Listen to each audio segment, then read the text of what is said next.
Detective Ray Thompson stood at his kitchen counter, carefully adjusting his badge and gun holster while his coffee brewed. The morning sunlight streamed through the windows of his modest suburban home, casting a warm glow on the wall of commendations and newspaper clippings that his wife had proudly displayed over the years. 20 years on the force had earned him more than just medals and citations. The real reward was the respect he'd built in his community. As he drove to work in his well-maintained sedan, people would wave and smile. Store owners would offer him free coffee, which he'd politely decline with a warm smile. "Just doing my job," he'd say, meaning every word. At the precinct, younger officers would gather around his desk during break times, eager to learn from his experience. "The key isn't just catching the bad guys," he'd tell them, leaning back in his chair. "It's about understanding people, knowing your community, and earning their trust." Thompson's reputation wasn't built on dramatic shootouts or high-speed chases. Instead, it was his ability to diffuse tense situations and solve cases through patient detective work that made him stand out. He knew every shop owner, school principal, and community leader in his district by name. When troubles arose, people would specifically ask for him, knowing he'd handle things fairly. One particular case had cemented his status as a local hero. A series of robberies had been targeting elderly residents, leaving the community frightened and angry. While other detectives focused on traditional investigation methods, Thompson spent weeks building relationships with local teenagers who hung out in the park. Through these connections, he eventually identified the culprits and arrested them without any violence, even helping some of the troubled youth find job training programs afterward. His approach to police work wasn't just about enforcement, it was about prevention and community building. He'd organized neighborhood watch programs, coached youth basketball, and started a mentoring program connecting at-risk teens with local business owners. The crime rate in his district had steadily decreased over the years, not through heavy-handed policing, but through building trust and addressing root causes. At home, Thompson's family life reflected his professional success. His wife, a high school teacher, shared his commitment to community service. Their two teenagers, though sometimes embarrassed by their father's local celebrity status, secretly admired his dedication. Sunday dinners often included stories about his latest cases, always focusing on the people he'd helped rather than the crimes he'd solved. The police chief frequently used Thompson as an example during press conferences and community meetings. "This is what modern policing should look like," the chief would say, pointing to Thompson's record of resolving conflicts without force and his deep connections within the community. But success hadn't changed Thompson's humble nature. He still drove the same car he'd had for 10 years, lived in the same neighborhood where he'd started his career, and treated everyone, from the janitor to the mayor, with the same respect. His partner often joked that Thompson was too good to be true, but those who knew him understood that his integrity wasn't an act. It was simply who he was. One autumn morning, Thompson was reviewing case files when a call came in about a domestic disturbance. Despite his rank, he still responded to such calls, believing that every interaction with the public mattered. As he drove to the scene, he reflected on how much he loved his job, never imagining that this routine call would be the beginning of changes that would shake his world to its core. The respect he'd earned over 2 decades had created a comfortable bubble around him. His colleagues trusted him implicitly, his superiors rarely questioned his methods, and the community viewed him as incorruptible. This reputation would soon become both a shield and a burden, protecting him from initial suspicion, but making his eventual fall even more dramatic. As Thompson parked his car outside the apartment building where the disturbance had been reported, he straightened his tie. A habit from his early days when his sergeant had stressed the importance of appearance in gaining respect. The morning was bright and clear, typical for the season, and nothing suggested that this day would mark the beginning of a transformation that would shock everyone who knew him. Near his car, a group of kids playing basketball paused their game to wave at him. He waved back, remembering how he'd helped raise money for that basketball hoop last summer. These small connections, these moments of community trust, were what he valued most about his job. Yet these same relationships would make his future actions all the more devastating. Inside the building, he could hear arguing from one of the upper floors. As he climbed the stairs, Thompson took deep breaths, preparing himself to mediate whatever conflict awaited him. He was good at this. talking people down, finding peaceful solutions, making everyone feel heard. His hand rested casually on his holstered weapon, a habit of caution rather than aggression. Little did he know that in the months to come, every detail of this ordinary day would play back in his mind. The weight of his badge, the trust in people's eyes, the certainty of his convictions, all would take on new meaning as his story unfolded. For now, though, he was still Detective Ray Thompson, the cop every officer wanted to be, the protector his community trusted, the man who believed in justice above all else.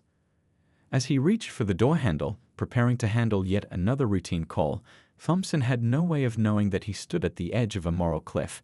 His reputation, his principles, his entire worldview were about to be tested in ways he couldn't imagine. But that was still to come.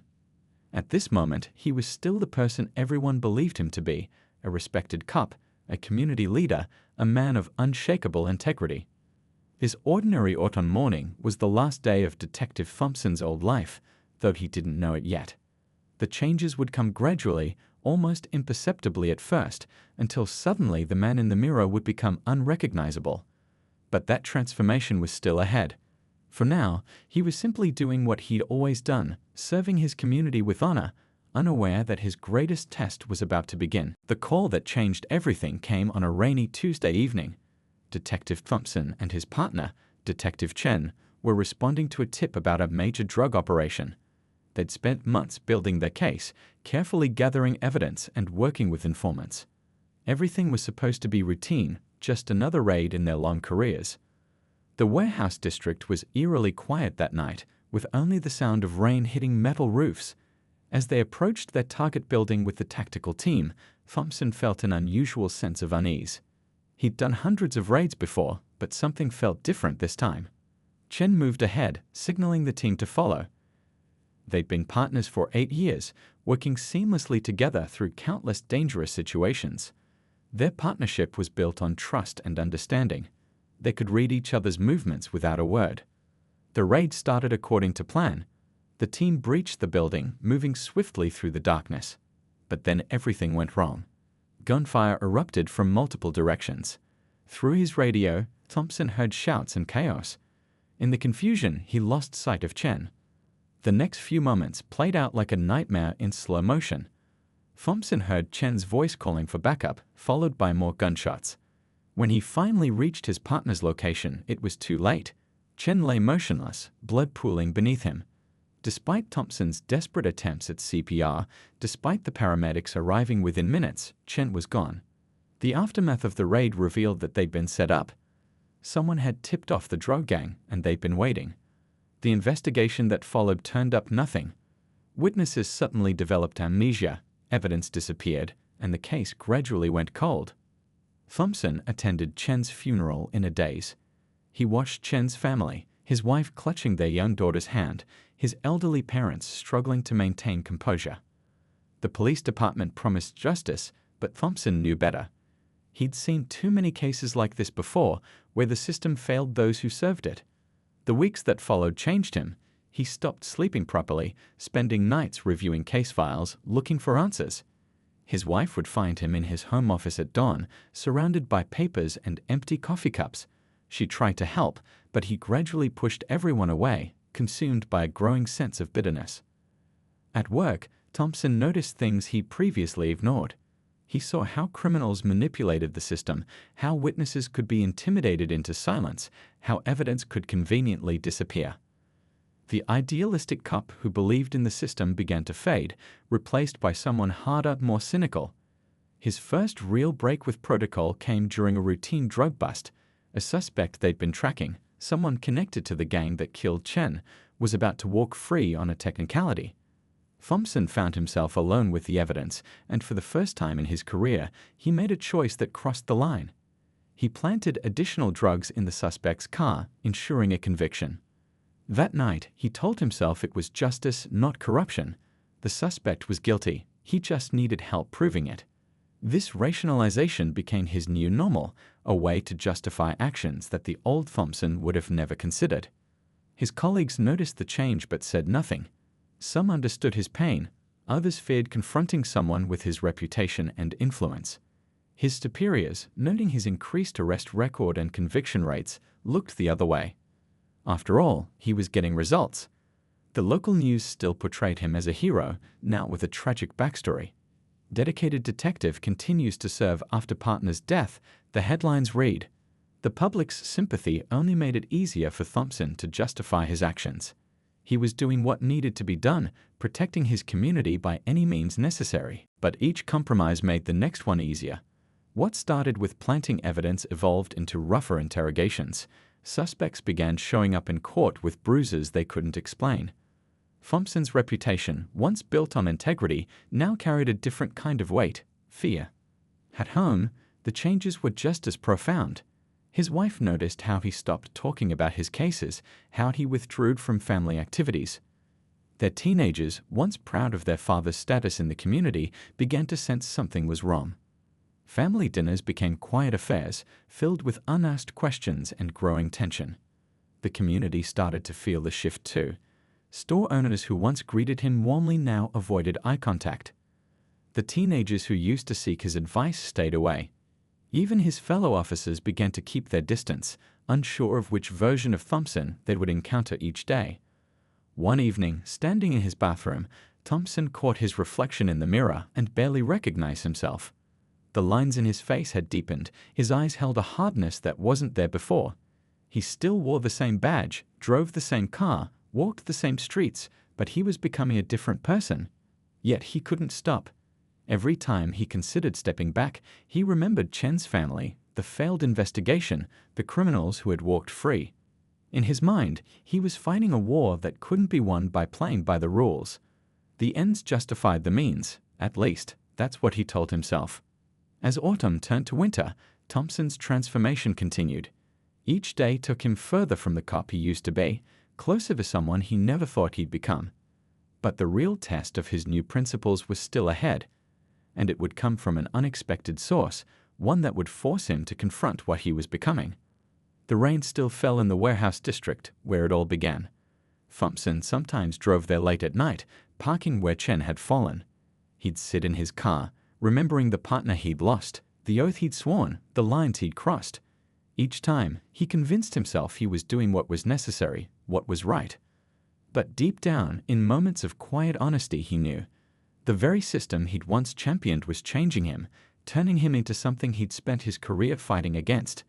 The question was no longer if he would fall, but how far and who would be there to catch him when he finally hit bottom. Winter had settled over the city when Thompson first crossed the line from bending rules to breaking them completely.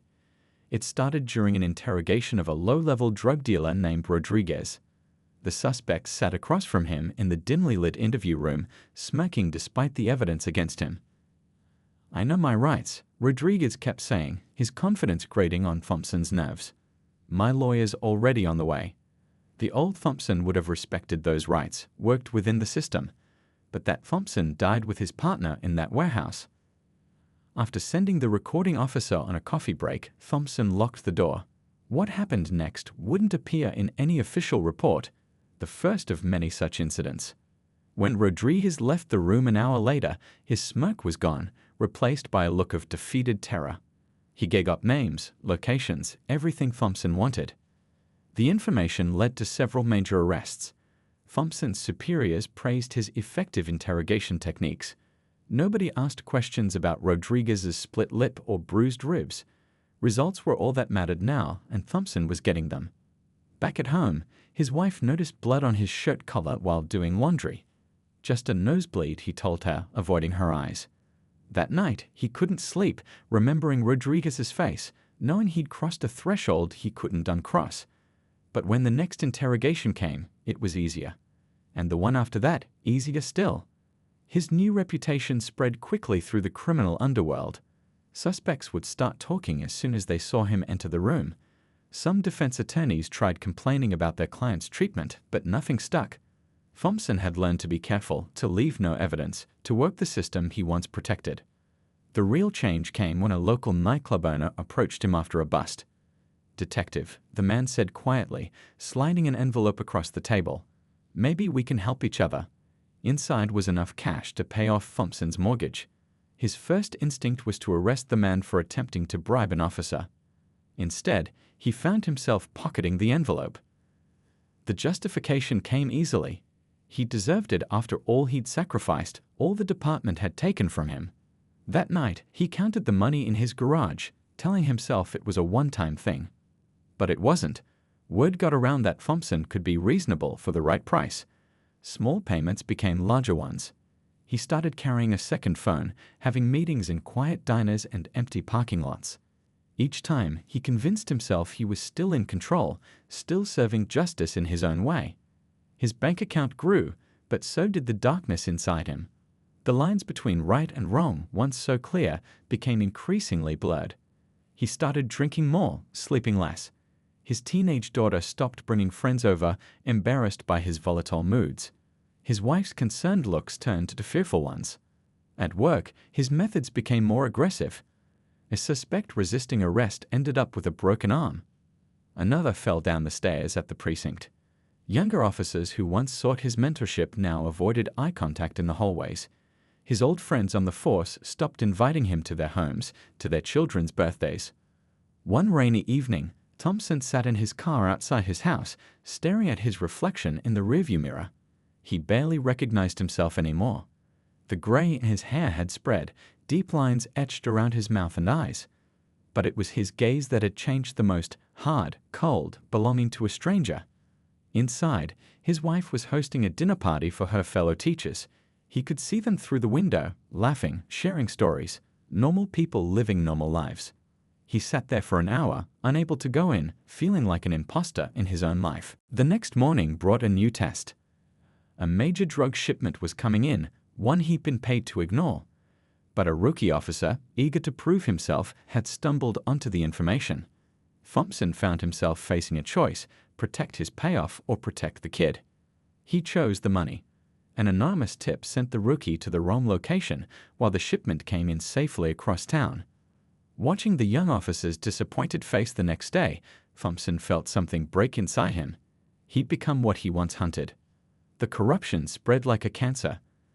Thompson started keeping detailed records of other officers' mistakes and indiscretions, building insurance against the day someone might investigate him.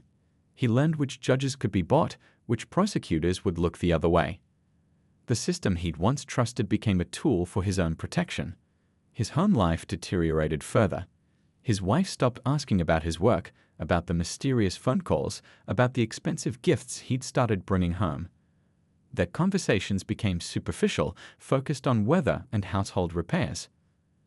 Their children spent more time at friends' houses, avoiding the tense atmosphere at home. The community noticed too. The waves and smiles that once greeted him turned to wary glances and hurried steps in the opposite direction. Store owners who used to offer him free coffee now locked their doors early when they saw his car approach. The respect he'd earned over decades had been replaced by fear. Late one night, cleaning his gun at the kitchen table, Thompson caught his reflection in the window. For a moment, he saw himself as others now saw him, not the decorated detective, not the community hero, but something else entirely. The realization should have shocked him, should have made him want to change course. Instead, he cleaned his gun more thoroughly, checked his second phone for messages, and reviewed his growing list of business associates. The old Thompson was gone, replaced by someone who understood how the world really worked. Or at least, that's what he told himself as he sat alone in his darkening kitchen. But even as he embraced his new reality, events were already in motion that would bring everything crashing down. A young officer had started asking questions, digging into old cases, following paper trails. Thompson didn't know it yet, but his carefully constructed world of corruption and control was built on shifting sand.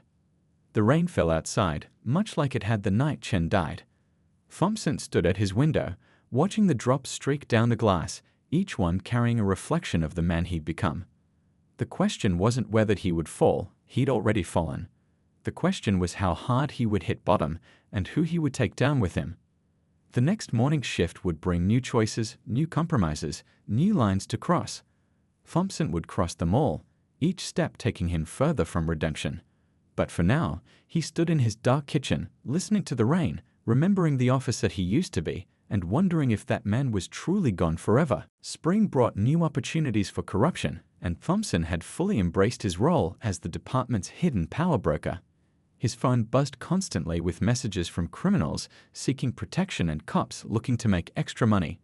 He'd become a master of managing both worlds, keeping everyone in line through a careful balance of threats and payoffs. The morning started with a familiar scene. Thompson sitting in his regular diner, coffee growing cold as he met with a local business owner. The man, sweating despite the cool air conditioning, pushed an envelope across the table. Protection money, they called it. Thompson barely glanced at it before it disappeared into his jacket. "There's something else," the man whispered, glancing nervously around. "The feds are asking questions about money movements."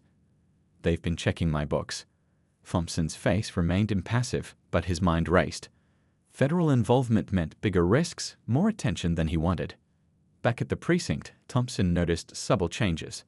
Certain officers avoided his gaze more than usual. Conversations stopped when he entered rooms. Something was shifting in his carefully constructed world of influence and control. He'd been a cop long enough to recognize the signs. Someone was talking. His network of informants brought whispers of an internal investigation, not just the usual internal affairs nonsense, but something bigger. Thompson spent hours in his office, reviewing files, checking records, making sure he'd covered his tracks. But there were so many tracks now, so many deals and favors and payoffs. At home, his family had become strangers. His wife spent most evenings at her sister's house. His kids found excuses to stay away. The big house, bought with dirty money, echoed with emptiness. Some nights, he caught himself talking out loud, trying to justify his choices to the ghosts of his past. The pressure started showing in his work. During a routine drug bust, he broke a suspect's fingers, one by one, demanding information about federal informants. The young officers with him stood shocked, but none dared intervene. Thompson saw their faces, knew they'd report it, but didn't care. Fear had become his closest ally. His grip on power began showing cracks. A longtime contact in the evidence room suddenly retired. A friendly judge stopped taking his calls. Small things, but they added up. Thompson started sleeping with his gun under his pillow, jumping at unexpected noises. One rainy evening, he found himself parked outside his old partner Chen's house. Chen's widow still lived there with their daughter. Through the window, he could see them having dinner, living their lives without knowing how far he'd fallen trying to avenge Chen's death. The irony wasn't lost on him. The next day brought a new crisis. A young detective had been asking questions about old case files, specifically ones Thompson had handled. The cop was good, thorough, connecting dots that Thompson had thought well hidden. A warning would have been the smart play, but Thompson was past being smart. He cornered the detective in the parking garage late one night. The conversation started professionally, but quickly turned ugly. Thompson's threats became explicit, detailed. He described what could happen to nosy cops, to their families. His voice remained calm, reasonable, making the threats even more chilling.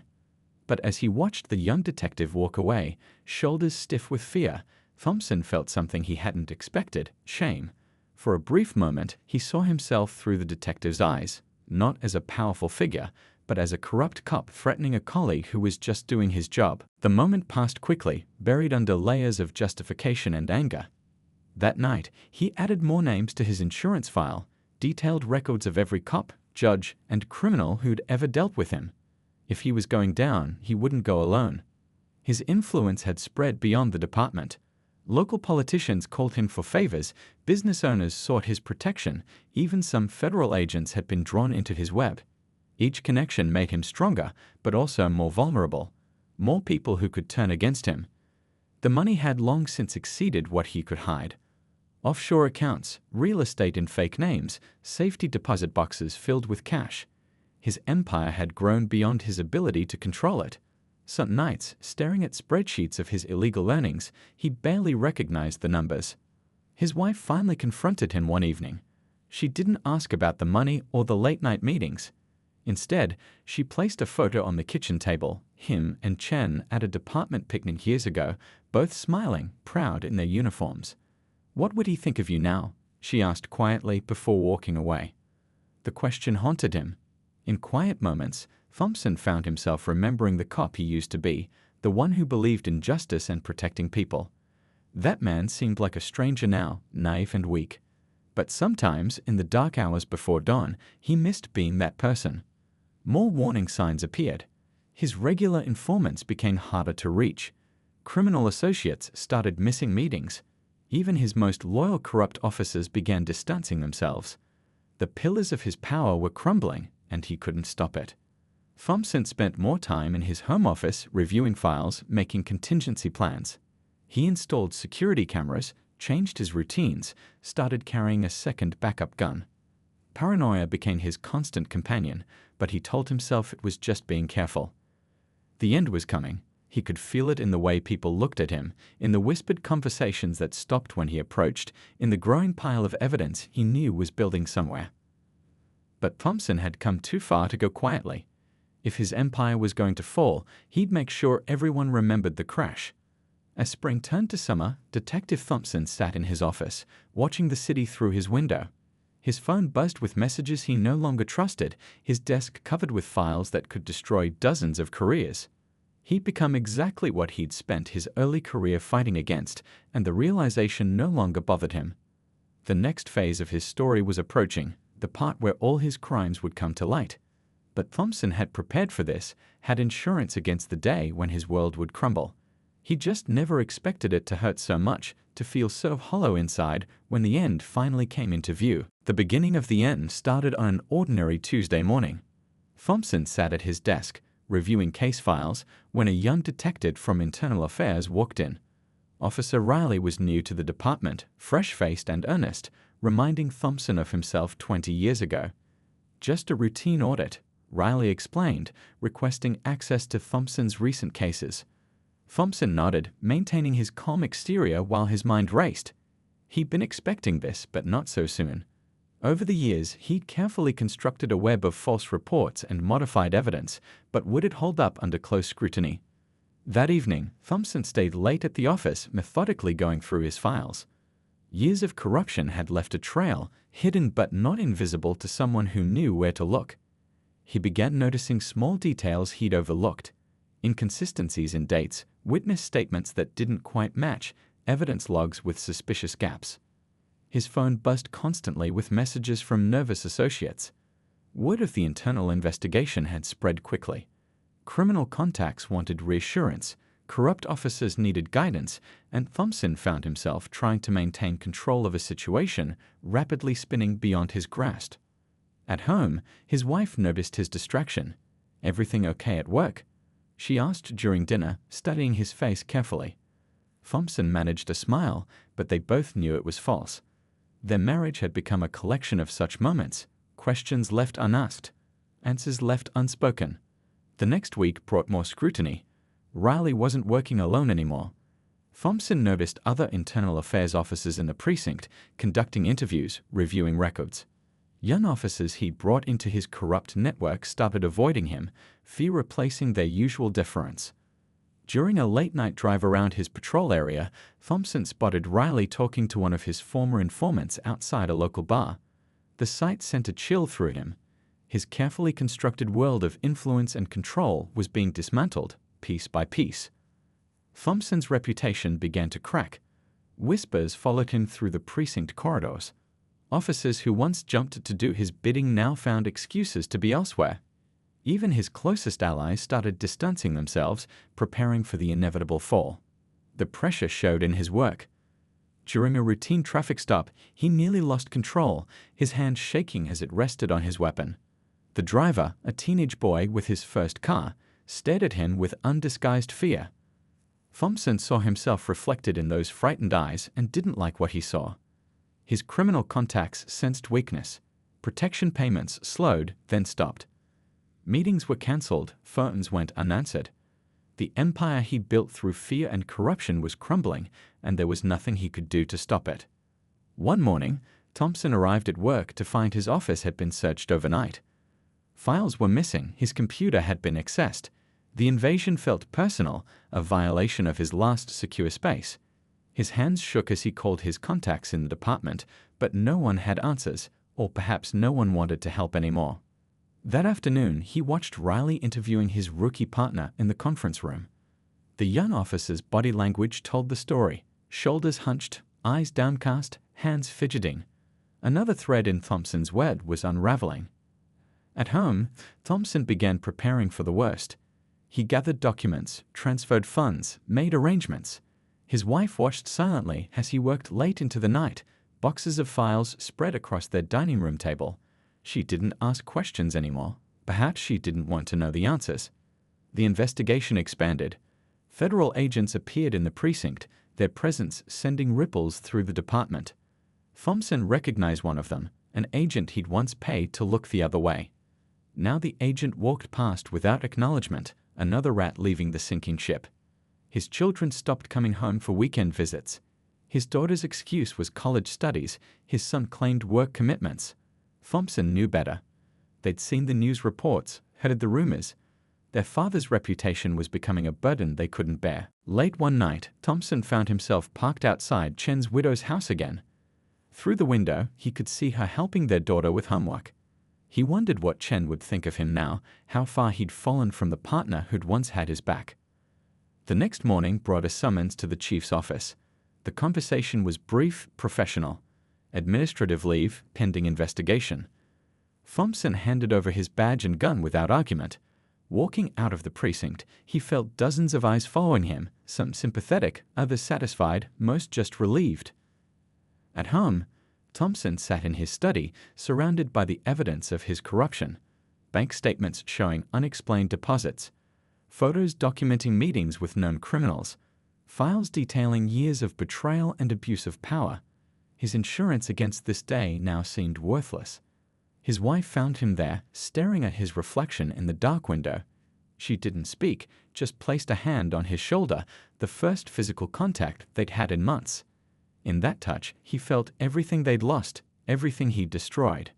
The media caught wind of the investigation. Local news vans appeared outside his house, reporters calling for comment. Thompson watched through his curtains as neighbors hurried past, avoiding eye contact with the cameras and with his house. His shame had become public spectacle. That night, as rain pattered against his windows, Thompson realized the true cost of his choices. Not just his career or freedom, but his integrity, his family's respect, his community's trust. He'd sacrificed everything that once made him proud, becoming exactly what he'd sworn to fight against. The investigation was gathering momentum. More officers were being questioned, more evidence uncovered.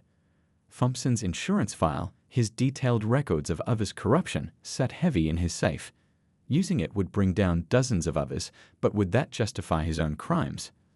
Tomorrow would bring more revelations, more unraveling of his carefully constructed lies.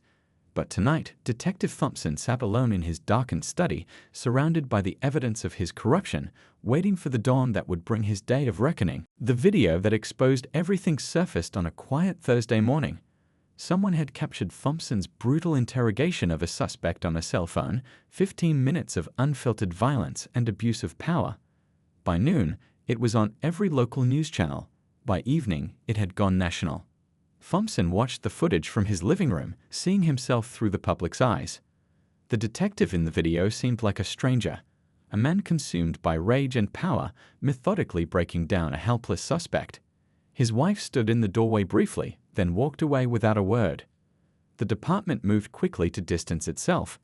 The police chief held a press conference, expressing shock and disappointment. "This behavior has no place in our department," he declared, conveniently forgetting years of looking the other way. Former colleagues who'd benefited from Thompson's corruption now rushed to condemn him. More evidence emerged daily.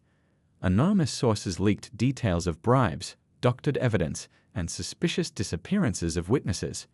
Each revelation stripped away another layer of Thompson's carefully constructed facade. His phone, once constantly buzzing with messages, fell silent as former allies abandoned him. His family couldn't escape the fallout. His daughter called from college, crying about classmates sharing the video, about professors questioning her about her father. His son's promotion at work was suddenly delayed. His wife took a leave of absence from teaching after students started whispering behind her back. The media camped outside his house, turning his shame into a spectacle.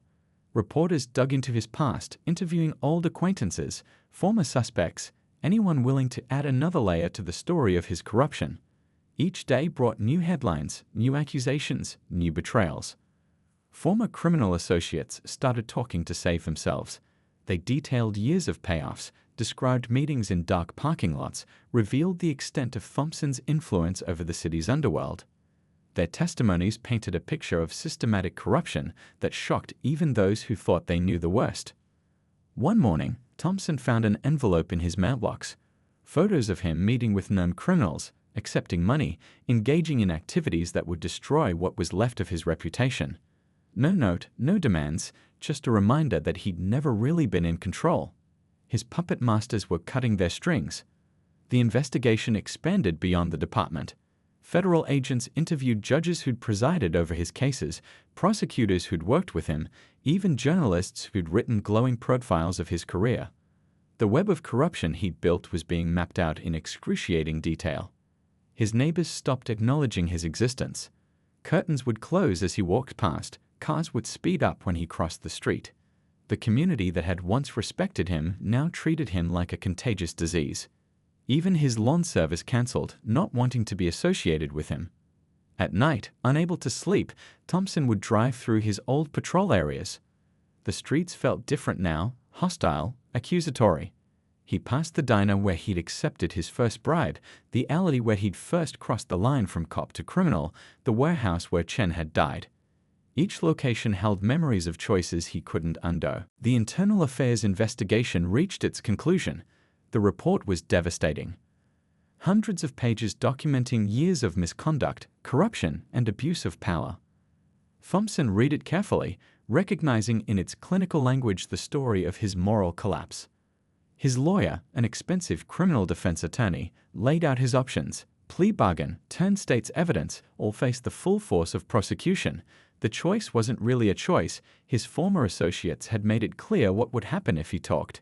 Even in disgrace, some secrets had to stay buried. The arrest came early on a Monday morning. They gave him the courtesy of surrendering quietly, avoiding the spectacle of a public arrest. As he walked into the precinct, officers he'd known for years stared straight ahead, avoiding eye contact.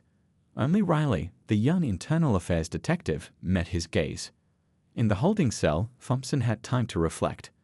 The wall opposite his bench held a mirror, and he studied his reflection. The gray hair, the lined face, the haunted eyes.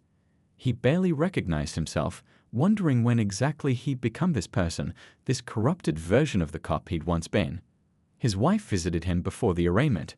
She didn't speak about the charges or their future.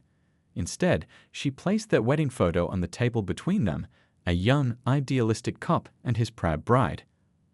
"I miss him," she said simply, before leaving him alone with his thoughts. The media coverage of his arraignment was intense. Cameras flashed as he walked up the courthouse steps, reporters shouting questions about betrayal and corruption.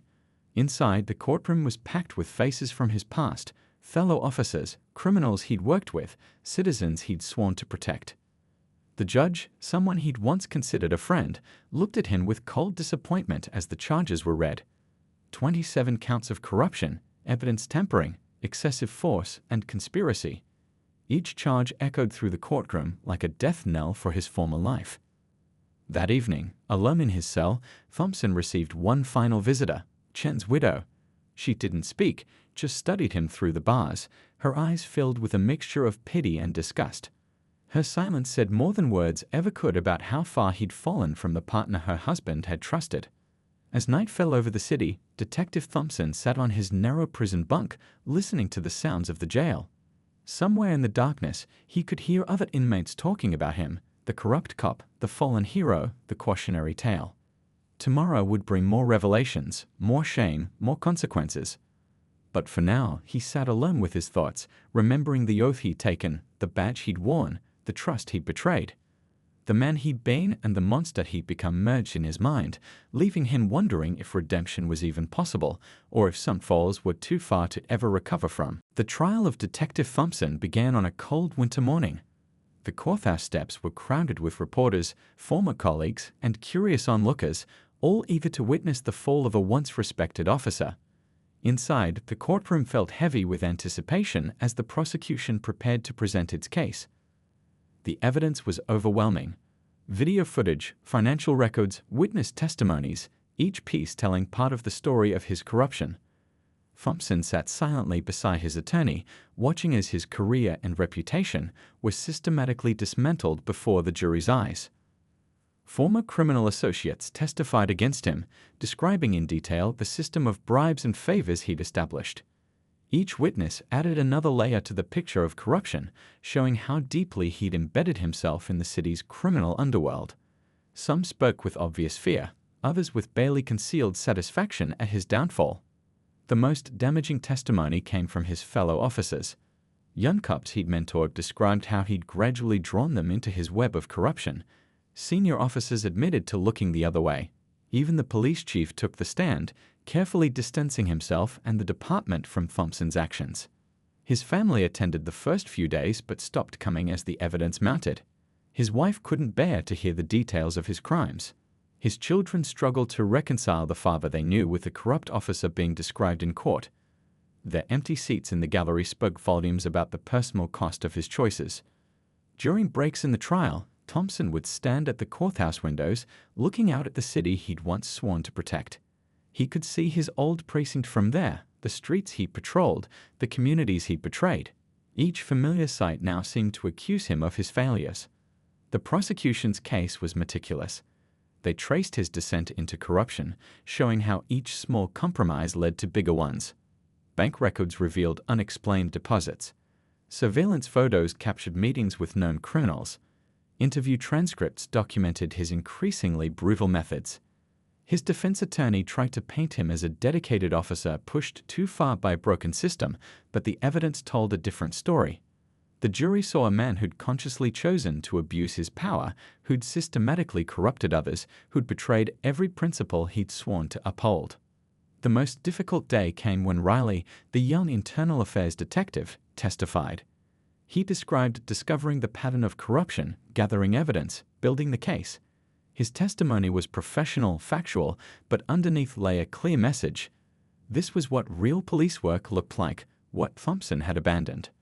During cross-examination, Thompson's attorney tried to suggest that the investigation had been personally motivated, but Riley remained calm.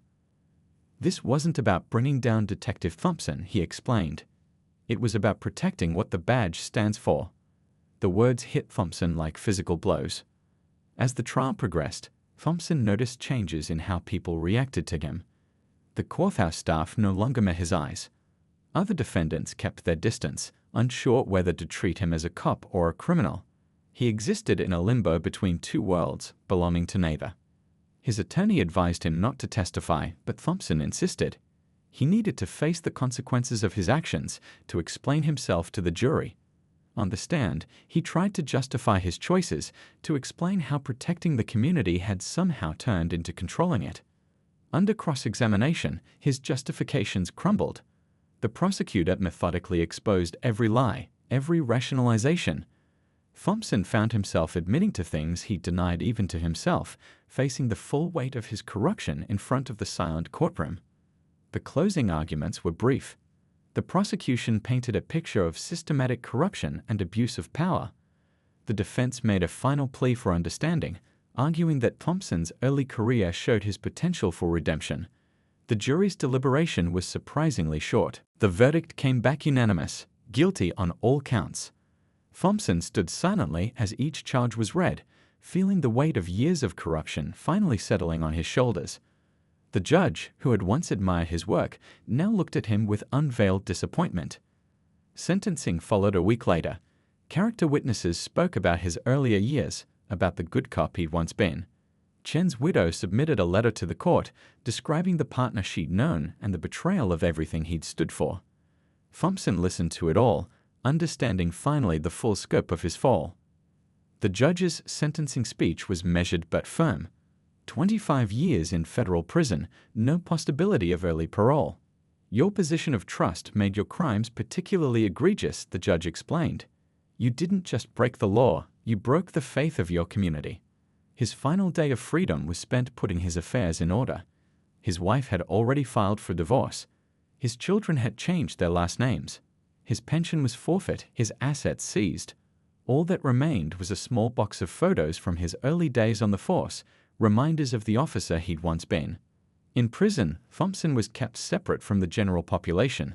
Too many enemies, too many old arrests who'd love revenge. His days fell into a monotonous routine of reflection and regret. In the darkness of his cell, he had plenty of time to remember every step of his fall from grace. Letters occasionally arrived, some from other corrupt officers seeking advice, others from citizens he'd wronged seeking closure. He answered them all honestly, trying to use his experience as a warning to others. It wasn't redemption, but it was something. Years passed. The city moved on. New scandals replaced his in the headlines. But his case became required reading at the police academy, a cautionary tale about the slow poison of corruption. Young officers studied his fall, learning how small compromises could lead to complete moral collapse. In his final letter to the police chief, written from his cell, Thompson offered no excuses, no justifications. "The badge demands better than what I gave it," he wrote. "Make sure they remember that. It wasn't an apology, it was too late for those, but perhaps it was a kind of legacy." And so ended the story of Detective Thompson, not with a dramatic shootout or a noble sacrifice, but with the quiet recognition that every choice has consequences, that power corrupts slowly but completely, and that the brightest badges can cast the darkest shadows.